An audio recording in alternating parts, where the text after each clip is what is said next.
السلام علیکم ورحمۃ اللہ۔ محترم ناظرین، شادی کے بعد بیوی سے محبت کرنا یہ عبادت ہے، اور شادی سے پہلے کسی بھی غیر محرم سے محبت کرنا شریعت میں جرم ہے، گناہ ہے۔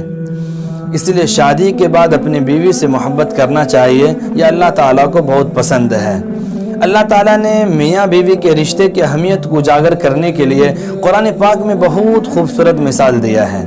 فرمایا ہن لباس لکم وانتم لباس لہن، دونوں ایک دوسرے کے لیے لباس کے مانند ہے۔ جس طرح لباس بدن کو چھپا لیتا ہے، بدن کے اندر کوئی عیب ہو، داغ دھبے ہو، پھوڑے پھنسی، اس کو چھپا لیتا ہے، ایسے ہی دونوں کو چاہیے کہ ایک دوسرے کے عیب کو چھپائے۔ اگر شوہر کے اندر کچھ عیب ہے، کچھ کمی کوتاہی ہے، تو بیوی کو چاہیے کہ میکے جا کر کے، سہیلیوں کے پاس جا کر کے اس کو بیان نہ کرے۔ اس سے گھر کی عزت ختم ہو جاتی ہے، شوہر کو ذلت و رسوائی کا سامنا کرنا پڑتا ہے۔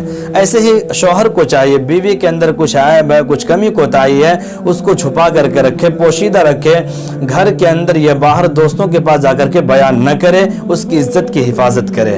یہ لباس کا کام ہوتا ہے، اس لیے اللہ نے ایک دوسرے کو لباس کہا ہے۔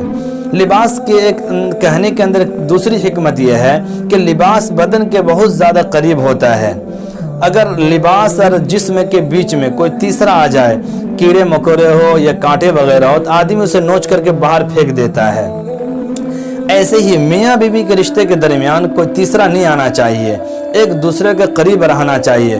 وہ تیسرا انٹرفیئر کرنے والا کوئی بھی ہو سکتا ہے، وہ شوہر کے دوست بھی ہو سکتے ہیں جو بھابھی بھابھی کہہ کر کے دل کو گندا کر سکتے ہیں، یا بیوی کی سہیلی ہو سکتی ہے جو الٹی پلٹی بات کہہ کر کے ان کے دل کے اندر شک پیدا کر سکتی ہے۔